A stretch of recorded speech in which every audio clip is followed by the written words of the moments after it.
ഇന്ന് ഞാൻ വന്നിരിക്കുന്നത് ഒരു കവിതയായിട്ടാണ്. പരിസ്ഥിതി ദിനമായിട്ട് ഇന്ന് ഒരു കവിത പാടിയിടാമെന്നാണ് വിചാരിക്കുന്നത്. കണ്ട് ഇഷ്ടപ്പെട്ട സബ്സ്ക്രൈബ് ചെയ്യുക, ലൈക്ക് ചെയ്യുക.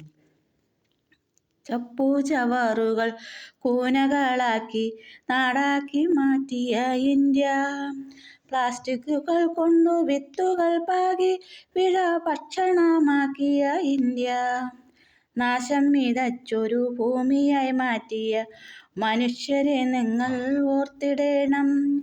പ്രകൃതിക്കു നൽകുവാൻ നാശം വിതച്ചെന്നാൽ ആകെ വിപത്തുകളാകുക തന്നെ.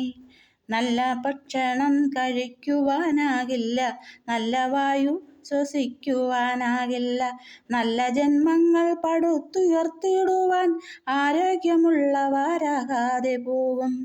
നല്ലതു ചെയ്യാം നാമെന്നും പ്രകൃതിയെ നാശം വിതച്ചിടാതെ.